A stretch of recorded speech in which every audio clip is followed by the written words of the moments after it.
waktu itu saya menjadi panitia MOPS di sekolah saya kan. Ya masa orientasi sekolah.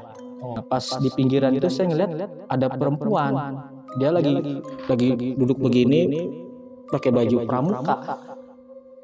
Baju pramuka cewek. Dia sambil nangis.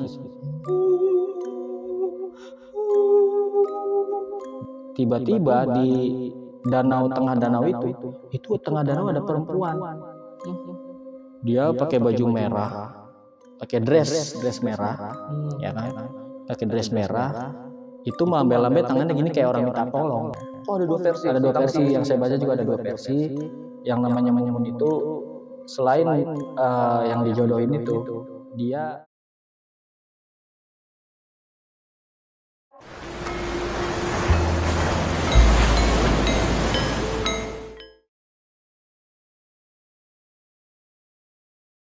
Assalamualaikum warahmatullahi wabarakatuh. Kembali lagi di channel Lautan Mistis bersama gue Rizko. Nah, seperti biasa kita kedatangan satu narasumber.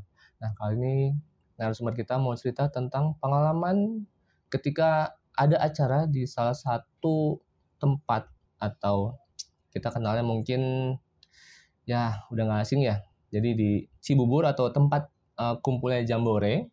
Jadi di situ beliau mengalami beberapa kejadian yang ganjal. Jadi kejadian apa aja yang dialami beliau, kita sapa dulu. Samping gue udah ada Bang Angga. Halo Bang. Halo. Gimana kabarnya nih Bang? Alhamdulillah baik. Alhamdulillah. Ini Bang Angga dari Cibitung nih. Iya betul. Oke, lancar jalannya Bang. Alhamdulillah lancar sih. Naik kereta soalnya. Jadi Bang Angga mau cerita tentang pengalaman ketika di Jambore. Iya. Nah itu boleh cerita sedikit gak Bang tentang apa sih yang dialami di sana? Di situ benar-benar saya ngalamin yang namanya itu di luar nalar ya. Di luar nalar. Saya bertemu sosok yang aneh gitu di situ. Di sini saya merasa banyak yang janggal waktu saya di Jambore. Ya banyak ketemu namanya sosok-sosok yang di luar nalar itu aja. Oke, jadi ya pokoknya nggak masuk di akal ya. Nggak masuk di akal. Oke, nah tandul ceritanya Bang. Nah sebelum masuk ke cerita, gue mau ngingetin ke kalian, bagi kalian yang belum subscribe channel Lautan Mistis, coba bantu kita dengan cara subscribe, like, komen, dan share video ini. Dan juga bagi kalian yang mau jadi narasumber di Lautan Mistis, cara gampang banget. Mampir aja langsung ke Instagram kita di lautan.mistis, nanti ada tim kita yang hubungin kalian. Oke, gak usah lama-lama lagi nih, langsung kita simak ceritanya.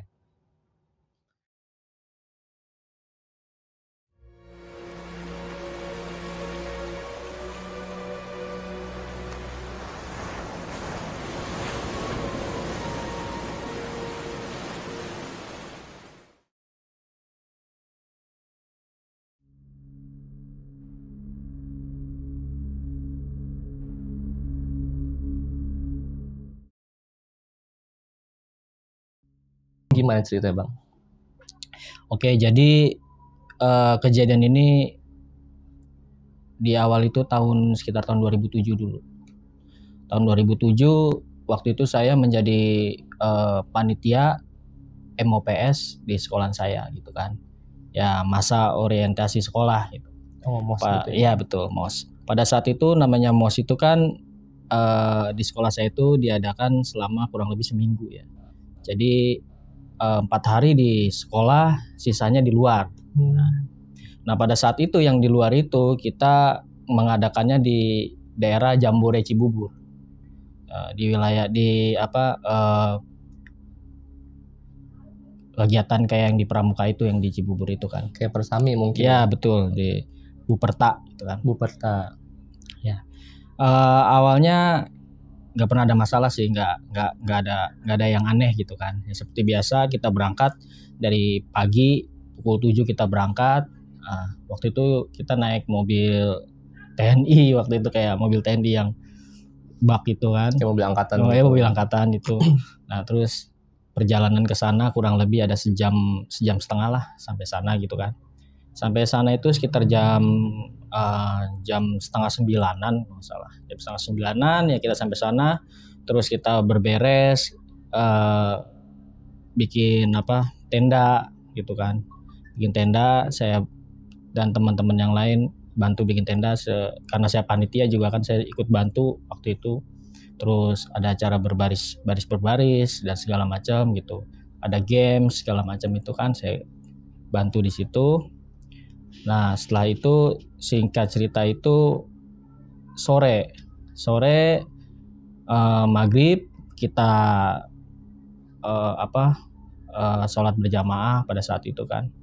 Nah setelah maghrib itu menjelang ke isya itu tiba-tiba itu dari salah satu tenda itu ada yang teriak. Ya, itu suara wanita lagi teriak gitu kan. Kaget gitu. Kita samperin lah ke sana. Ternyata di situ udah ada yang ngebantuin juga. Dia teriak-teriak, jangan di sini gitu. Kan. Pergi gitu. Teriaknya seperti itu. Nah, akhirnya di situ udah ada yang nge-backup, ada yang bantuin itu. Nah, setelah itu dia itu kesurupan. Jadi bola matanya itu ke atas hitam itu. Ke atas terus, ya benar. Itu semua yang kesurupan itu semua wanita.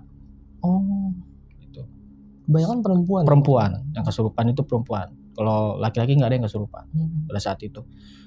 Jadi dia teriak, kepalanya dangak ke atas gitu, matanya itu selalu ucapannya sama, jangan di sini gitu, pergi gitu kan. Semua tim ya bantu kan, kayak seperti tadi itu kita bacain doa, sholawat segala macam itu. Mulai reda lah dia, dikasih minum reda. Dan ada lagi yang kesurupan lagi di tenda lain lagi gitu.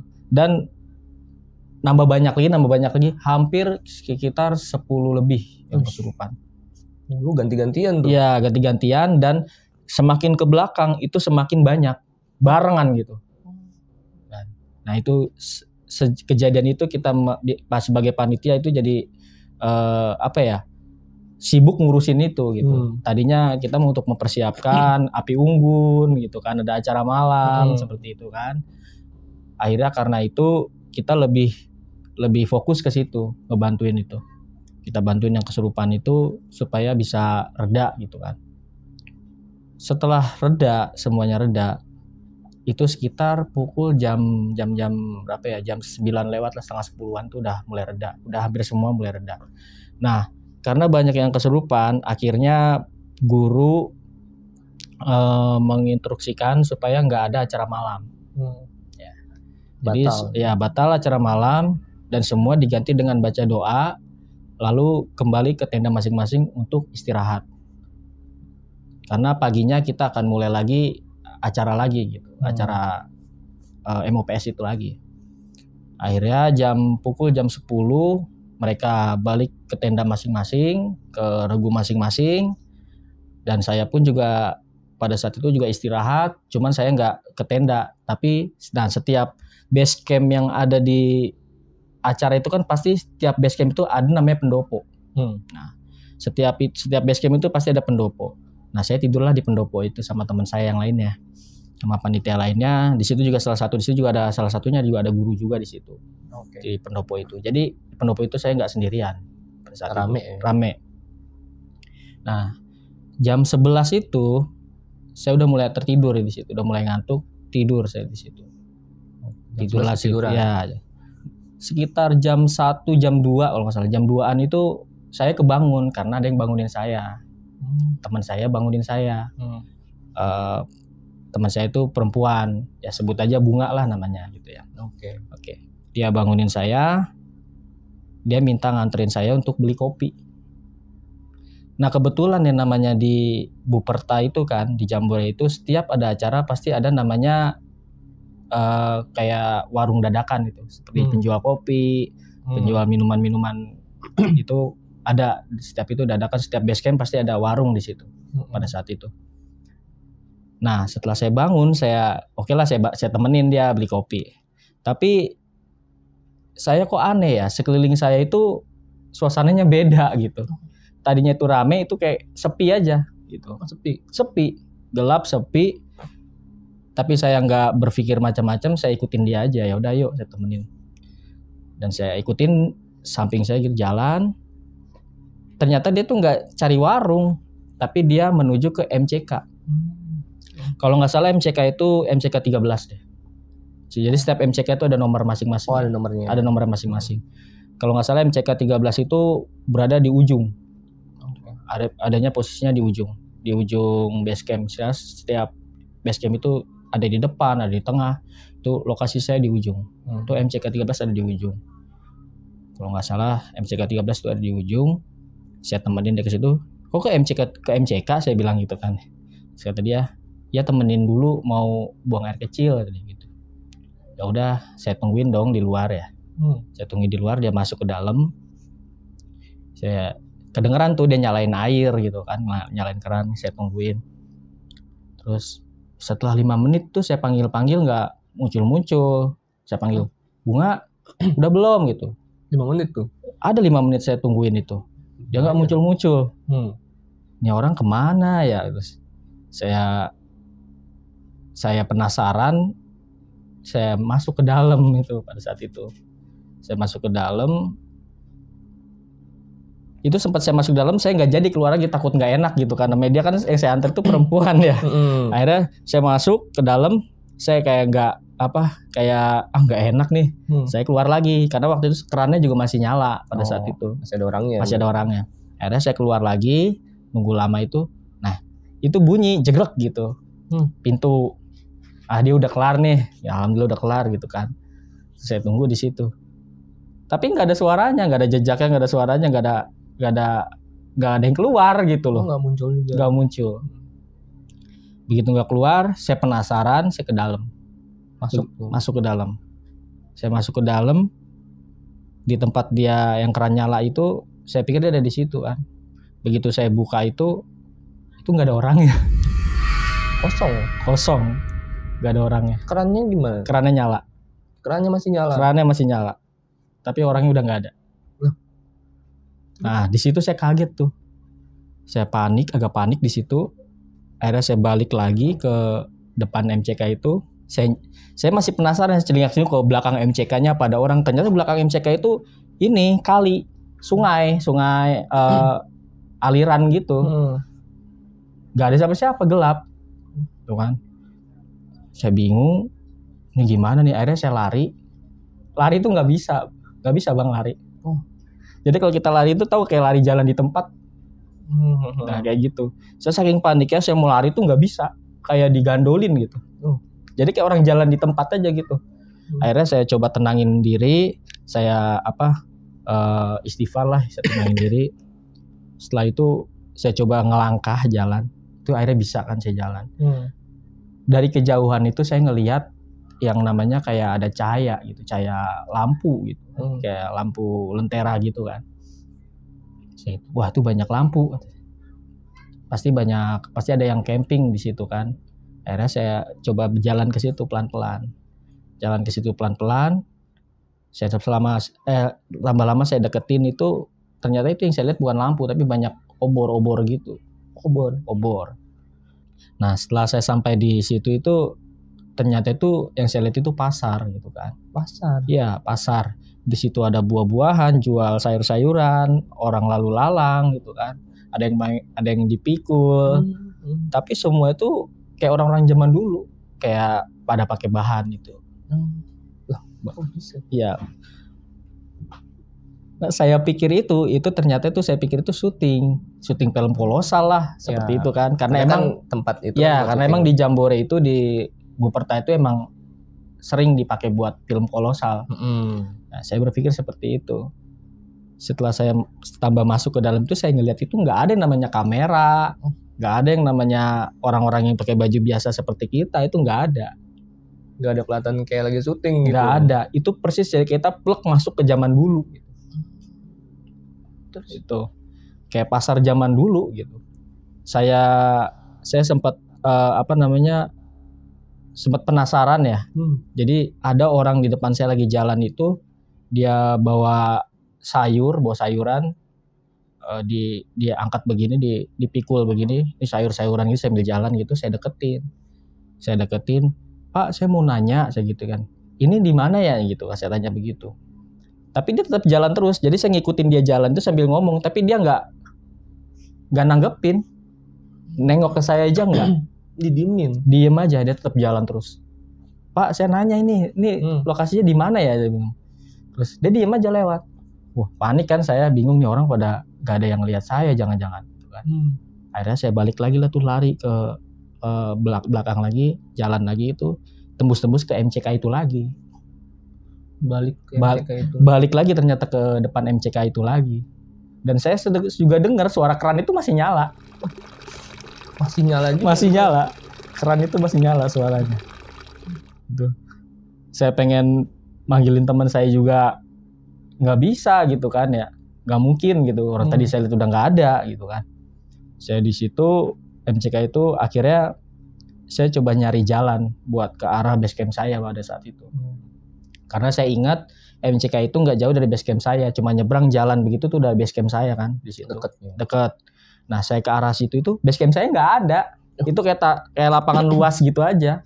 Kosong. Lapangan luas gitu aja, tanah gitu doang. Padahal deket.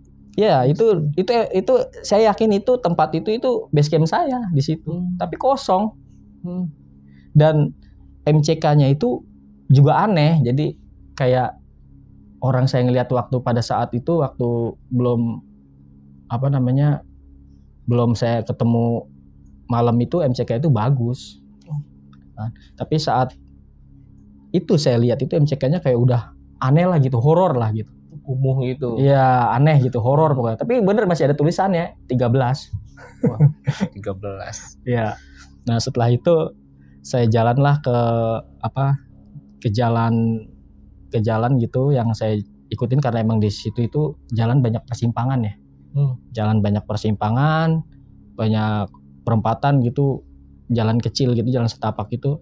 Saya ambil batu, saya tandain itu di jalan itu. Tandain saya silang, setiap ada persimpangan saya tandain silang. Karena saya berpikir itu inisiatif itu begitu, saya takut nyasarnya ke situ-situ lagi gitu. Jadi kayak orang disesatin gitu.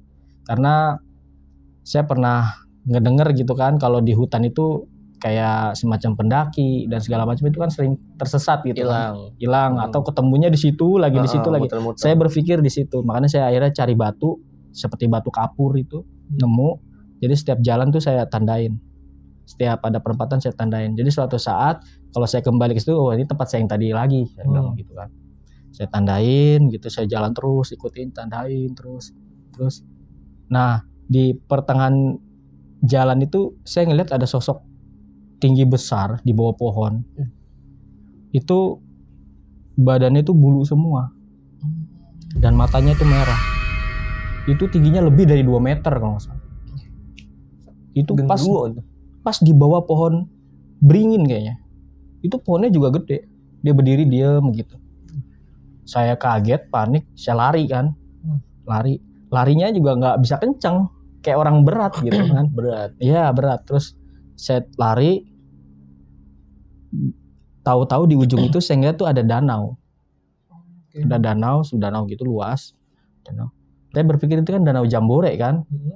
Ini danau kok tembus-tembus di danau Jambore gitu kan. Padahal base camp saya ke danau itu cukup jauh. Gitu kan. Masa saya udah berjalan begitu jauh sampai sini gitu kan. Saya aneh di situ.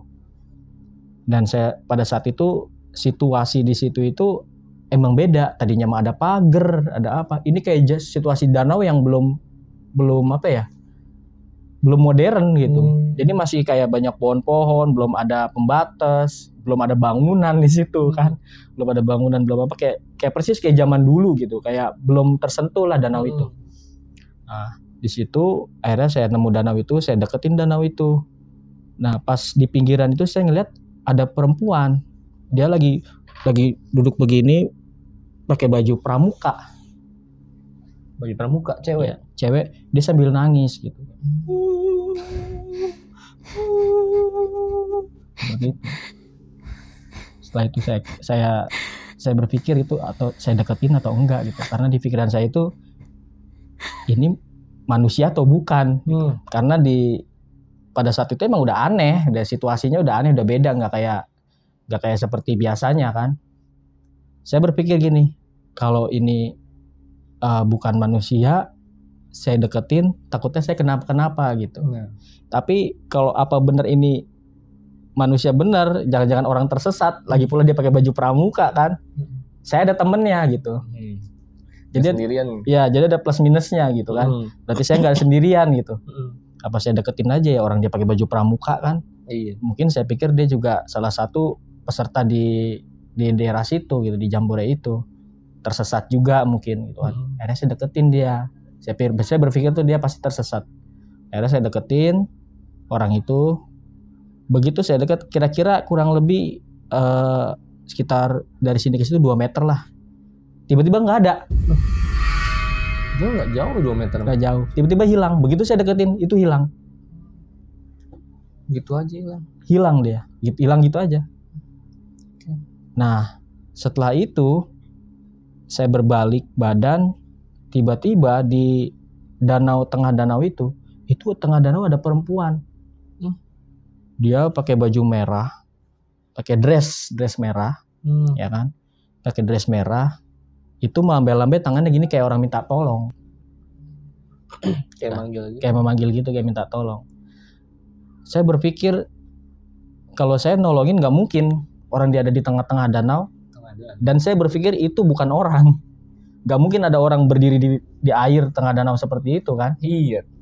Nah setelah itu akhirnya saya panik. Saya coba berbalik badan. Saya jalan ke arah yang balik lagi ke tempat tadi itu.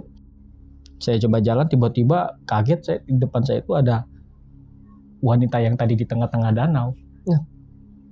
Padahal baru tengah danau tadi. Tadi ada di tengah danau, jauh di tengah danau. Saya kan di pinggiran. Begitu saya berbalik badan, saya jalan baru berapa langkah itu, tiba-tiba di depan saya itu ada wanita yang tadi di danau. Depan-depanan lagi. Iya, dia pakai baju merah, dress merah panjang, rambutnya panjang, mukanya itu pucat. Merinding saya nih cerita. Depan muka tuh. Depan muka itu, depan muka banget. Itu sampai saya nggak bisa ngomong. Pengen teriak nggak bisa, mau baca doa pun nggak bisa. Kaku gitu. Kaku semua, kayak badan saya tuh kayak dikunci. Saya kaku, saya teriak sekuat-kuatnya nggak bisa. Akhirnya saya bisa teriak di situ. Saya teriak sekencang-kencangnya, dan tahu nggak, saya tuh kebangun pagi-pagi ada di pendopo yang tadi itu. Pendopo yang tidur awal jam 11 iya, itu. Betul. Dan saya tahu-tahu terbangun di situ dan sudah pagi. Berarti kayak mimpi. Kayak mimpi. Iya, pas saya bangun itu saya langsung berpikir gini, alhamdulillah ternyata cuma mimpi. Saya udah senang itu. Ternyata ini cuma mimpi, saya bilang gitu kan. Ya setelah itu saya lihat di sekeliling itu kan banyak peserta-peserta udah pada bangun, udah rame di situ. Jadi situasinya tuh nggak sama seperti yang dialami mimpi saya itu. Tuh kan rame tuh, suasananya rame banget. Berarti yang tadi itu mimpi gitu. Saya udah senang tuh, udah senang banget. Saya senang, akhirnya saya bangun, saya ke MCK yang dekat situ, MCK 13 itu. Saya cuci muka, sikat gigi, ya kan. Bersih-bersih gitu buat ngelanjutin acara buat nanti MOPS itu kan. Nah, pas sudah cuci muka, sikat gitu, saya keluar dari MCK. Itu saya jadi penasaran gitu. Karena pada saat itu dari MCK itu saya pernah jalan ke arah yang banyak orang, yang ada pasar itu. Nah, karena saya penasaran, saya coba ke arah yang di mimpi saya itu, saya jalan ke situ. Ternyata emang di situ ada lapangan luas. Yang tadi di mimpi saya itu pasar, ternyata itu kosong. Jadi bener ada lapangan luas, tapi ternyata kosong. Kayaknya lapangan luas itu emang base camp juga yang bisa buat disewain buat perkemahan juga gitu pada saat itu. Itu emang ada lapangan luas di situ. Tapi nggak ada pasar itu, nggak ada. Nggak ada. Nah, saya semakin yakin kalau itu cuma mimpi. Ya, semakin yakin saya semakin senang gitu kalau itu cuma mimpi. Akhirnya saya balik lagi, saya jalan lagi ke MCK. Terus saya masih penasaran lagi sama mimpi saya itu. Saya jalan lagi menyelusurin jalan yang tadi saya di mimpi itu. Saya coba jalan ke arah yang dialami saya mimpi saya itu. Nah, ketemulah perempatan yang di mimpi saya itu. Pas saya lihat, itu tanda yang saya silang tadi di mimpi saya itu ada. Mimpi padahal. Itu dia, saya bingung dari situ. Padahal mimpi tapi pas bangun, tapi malah ada beneran tandanya. Itu beneran ada tandanya. Dan sesuai gitu. Dan itu saya menjadi dilema juga. Jadi kan antara saya udah seneng itu ternyata mimpi, tapi kok tanda silang yang saya silang di dalam mimpi itu ada di situ, di nyata persis. itu. Persis. Oke. Perbedaannya, kalau di mimpi saya itu di kiri kanan saya itu banyak rumput-rumput liar Di mimpi. di mimpi. Jadi jalan aspal, kayak aspal bukan aspal, kayak jalan batu-batu gitu, apa namanya ya? Kayak jalan setapak. Jalan setapak gitu. Kayak tapi di mimpi itu emang kayak ada aspal. Jadi emang bisa saya tandain di mimpi itu. Cuma jalannya nggak selebar yang nyata. Nah pas begitu saya jalan ke situ bener ada perempatan itu yang seperti di mimpi saya itu. Saya lihat itu tanda saya itu ada silang. Bisa gitu. Saya penasaran lagi, saya jalan lagi ke arah lurus terus kan tembusannya itu kayak danau itu kan. Danau Jambore itu. Saya jalan ke situ jauh nggak ketemu. Karena emang danaunya jauh, nggak di situ. Jauh tuh danau. Jauh. Jadi saya akhirnya balik lagi ke base camp lagi. Oh, belum sempat ke danau berarti. Belum sempat ke danau. Oke. Karena emang jauh lokasinya saat itu. Oke, makanya balik lagi aja. Makanya saya balik lagi. Di situ saya sempet bengong gitu, bingung. Ini mimpi atau bukan gitu. Kenapa saya bisa ketemu orang-orang ada di pasar pada zaman masa itu gitu kan. Pakaiannya juga pakaian pada orang-orang zaman dulu, kayak film kolosal gitu. Kain gitu. Ya, terus saya tanda silang saya itu batu kapur itu ada. Padahal mimpi. Di situ saya mulai bingung kan. Ya akhirnya saya selesai acara itu. Pada saat itu sebelum acara itu paginya itu kita lanjutin acara kan, lanjutin acara seperti biasa itu nggak ada gangguan apapun, nggak ada. Lancar. Alhamdulillah lancar sampai sore itu kita persiapan untuk balik pulang sekitar jam 3-an itu ya. Kita sekitar jam 3-an, ada semua ngumpul, kita pulang, dan alhamdulillah sampai rumah itu selamat. Nggak ada masalah. Jadi nggak ada masalah, nggak ada gangguan apapun. Dan anehnya, pas malam saya tidur di rumah. Pada saat itu, saya malam tidur di rumah, saya dimimpiin. Apa tuh? Saya dimimpiin wanita itu minta balikin batu yang ada di sana. Saya bingung batu apa gitu. Akhirnya saya pagi itu bangun, saya ingat mimpi itu, saya baru ingat ternyata saya pernah nandain batu itu pakai batu kapur itu. Ya kan? Ternyata ada di kantong saya, belum saya buang. Itu ada di kantong? Ada di kantong pada saat itu. Suruh ngembaliin batu itu juga ke sana. Terus balikin tuh? Suruh balikin di mimpi itu. Pada saat itu emang gini kali ya, saya pikir itu cuma mimpi. Saya nggak kesana-sana kan. Besoknya saya dimimpiin itu lagi, suruh balikin batu itu ke sana. Mimpi yang sama. Mimpi yang sama lagi. Batu. Akhirnya daripada saya takut diteror begitu kan, akhirnya saya pergi ke sana lagi, saya kembaliin batu itu yang saya temuin itu di posisi yang sama. Sesuai mimpi itu. Saya pergi sana sendiri. Ya, saya ke sana sendiri siang-siang gitu kan, rame. Saya taruh di batu itu. Pada saat batu yang saya temuin itu, saya ingat temuin batu itu di mana, saya ingat di perempatan di mana, saya ingat. Saya taruh di situ, saya balikin lagi di situ. Saya pulang ke rumah itu, alhamdulillah udah nggak ada gangguan lagi. Malamnya nggak ada mimpi itu lagi. Nah, setelah beberapa tahun, pada kejadian itu kan 2007 ya. Setelah beberapa tahun kemudian, udah mulai ada internet, Google, searching gitu kan, saya sering searching gitu kan. Tiba-tiba itu saya ngelihat itu viral itu tentang legenda yang namanya Mumun. Ada urban legend Mumun gitu. Yes, ada tentang cerita tentang si Mumun itu. Yang saya baca itu banyak orang mancing di situ itu sering didatengin wanita yang berbaju merah. Ya kan? Nah, di situ itu saya berspekulasi apa yang saya pernah temuin di tahun 2007 itu mungkin orang yang sama ditemuin pada saat ini juga. Berarti si Mumun yang pernah Bang Aga ketemuin, iya, pernah ditemuin juga sama orang lain. Orang yang lain. ngegangguin Iya. orang lain juga. Iya. Gitu. Itu udah beda tahun kan, udah kesini itu.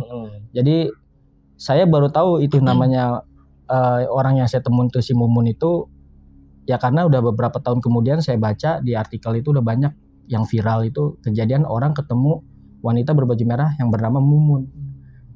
Dan saya baca historinya itu, dulunya pada tahun zaman dulu itu legendanya itu si Mumun itu orang wanita yang dulunya tinggal di situ di daerah danau itu.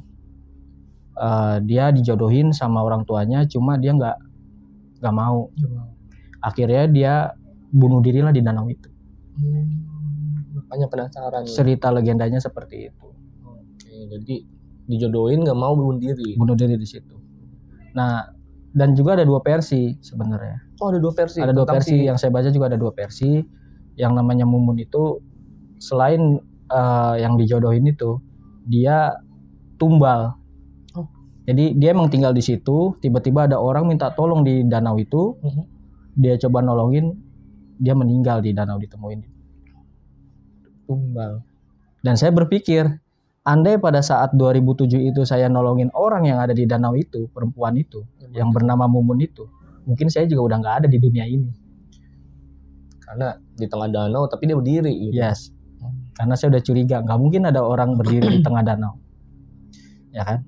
Nggak mungkin. Nggak mungkin. Kalau saya nolongin, saya tiba-tiba saya nyebur, jadi korban kemungkinan. Mungkin jadi korban tumbal itu. Dan ternyata udah banyak tumbal yang ada di situ.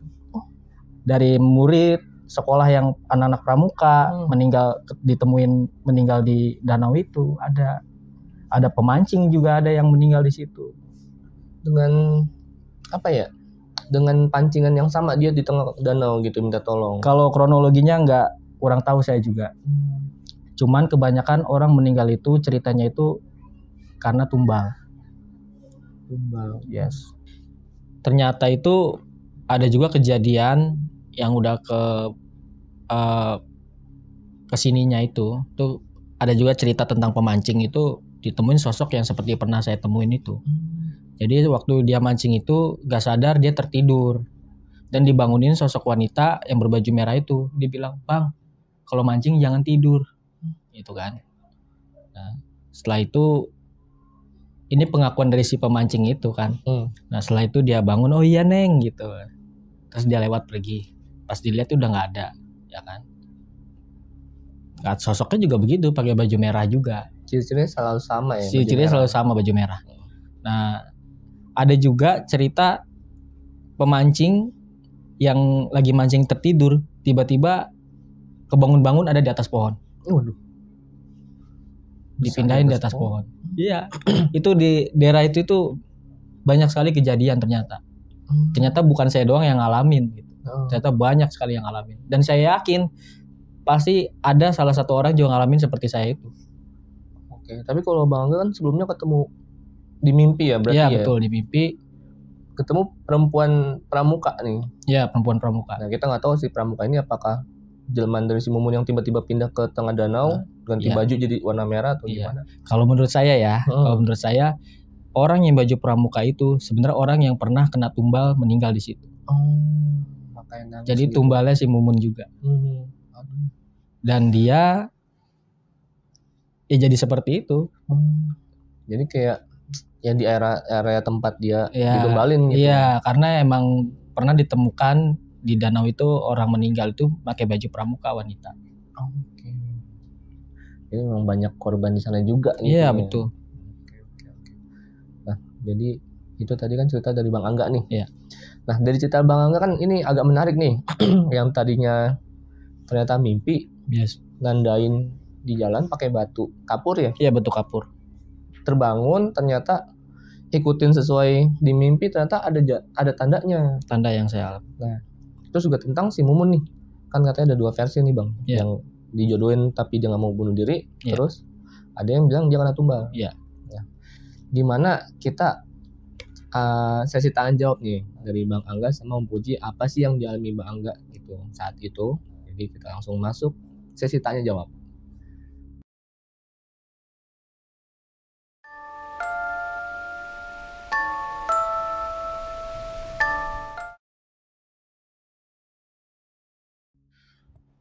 Itu tadi cerita dari Mas Angga. Oke Mas, itu kan tadi Mas cerita sudah saya dengar di belakang kamera ya. Kira-kira ada nggak yang mengganjal di hati Mas yang ingin ditanyakan pada saya? Silakan. Ya ada sih yang bikin saya ganjel itu. Pada saat itu kan saya bermimpi. Dan jelas-jelas saya di mimpi itu saya menandai jalan itu dengan pakai batu kapur. Batu kapur itu di mimpi. Dan saat saya terbangun itu, saya penasaran ke jalan yang saya tandain itu. Ternyata tanda itu ada di nyata. Ya. Dan batu itu juga ada, saya kantongin ke bawa pulang ke rumah. Terus ada lagi? Kayaknya itu yang bikin saya penasaran. Itu aja? Itu aja yang bikin saya penasaran kayaknya. Saya jawab ya. Bismillah. Kalau saya lihat nih, Mas siapa tahu tadi? Mas Angga ya. Yang Mas alami itu sebenarnya bukan mimpi Mas. Itu namanya kayak raga sukma ya, meraga sukma semuanya keluar. Itu sebenarnya Mas itu memang bukan mimpi. Ya itu Mas di situ menandakan bahwa Mas itu punya suatu kelebihan yang Mas tidak sadari.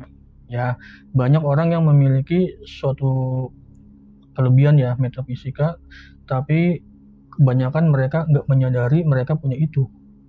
Nah jadi yang Mas alami itu sebenarnya bukan mimpi, melainkan itu kayak macam astral projection ya. Jadi kayak macam raga sukma. Ya kenapa begitu Mas mengalami itu, begitu bangun tiba-tiba ada batunya yang buat tanda. Terus begitu penasaran keluar melihat ada tanda silangku ya seperti kejadian ini, sebenarnya bukan mimpi itu. Berarti di situ bahwa Tuhan menunjukkan bahwa emang gaib itu ada dan Mas ini mempunyai suatu kelebihan seperti itu. Tapi kan kebanyakan orang itu tidak menyadari, seperti Mas tidak menyadari punya seperti itu. Paham ya? Itu mungkin kalau dari sisi energi ya, Mas itu punya suatu keturunan yang memang bisa mengobati seseorang. Saya lihat seperti itu. Itu saya lihat dari jalur Bapak ya, dari Bapak ke sananya, ke atasnya. Wallahu alam yang saya. Itu yang saya lihat itu. Gitu. Gimana? Saya juga baru tahu nih. Iya, kebanyakan begitu Mas. Jadi kalau orang punya suatu kelebihan itu, kebanyakan mereka itu nggak menyadari. Entah itu mereka itu diikuti khodam leluhurnya, atau dia memang ada sosok gaib yang memang menyukai dia, terus kemana-mana ada kecelakaan tiba-tiba diselamatkan, ya kendaraannya hancur, dianya nggak apa-apa. Kan ada sering terjadi orang seperti itu. Itu karena memang ada sosok ya, entitas yang gaib yang memang menjaga. Dengan izin Allah dia bisa melindungi. Itu semua dengan izin Tuhan ya. Gitu. Ya Mas ya. Dan ada satu lagi. Oh iya, silakan. Satu lagi. Apa benar yang sosok yang saya lihat itu sosok Mumun yang melegenda di daerah Jambore? Siap, saya jawab ya. Sebenarnya gini, yang Mas lihat atau orang lain lihat sebenarnya bukan si namanya tadi Mumun tadi. Itu melainkan sosok jin, memang penunggu, saya lihat seperti air ya. Penunggu atau danau atau air di situ ya. Jadi seperti itu. Jadi ya pokoknya orang bilang taunya Mumun aja gitu. Padahal sebenarnya bukan dia gitu. Itu sosok jin yang memang menjelma seperti menyerupai. Iya, menyerupai. Inna kaida syaitan karena dha'ifa, sesungguhnya tipu daya setan lemah. Jadi memang setan punya tipu daya, Mas. Nah, jadi kadang kan orang gini, seperti misalnya kita punya tetangga atau teman yang akrab gitu ya. Kemudian kita dengar kabar dia kecelakaan, tewas gitu. Nah tiba-tiba suatu malam kita melihat si almarhum lewat. Kan itu siapa kan gitu. Padahal itu sebenarnya bukan si almarhum, tapi melainkan korinnya atau jin pendamping. Mas ya? Oke. Dipaham ya? Saya paham. Oke, siap. Udah nih. Ada pertanyaan lagi? Saya rasa cukup itu. Oh, cukup deh. Oke, siap. Baik, itulah sesi tanya jawab antara saya dengan Mas Angga ya.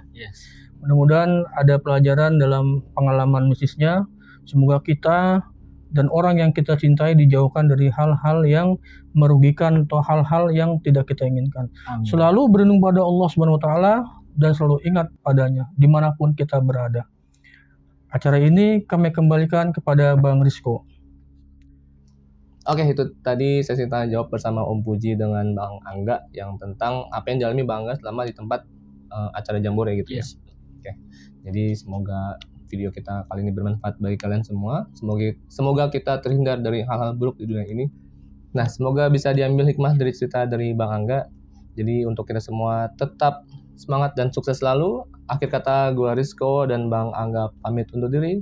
Nah, sebelum closing, gue mau ke kalian, bagi kalian yang belum subscribe channel Lautan Mistis, yuk bantu kita dengan cara subscribe, like, comment, dan share video ini. Dan juga bagi kalian yang mau jadi narasumber di Lautan Mistis, cara gampang banget. Mampir aja langsung ke Instagram kita di lautan.mistis.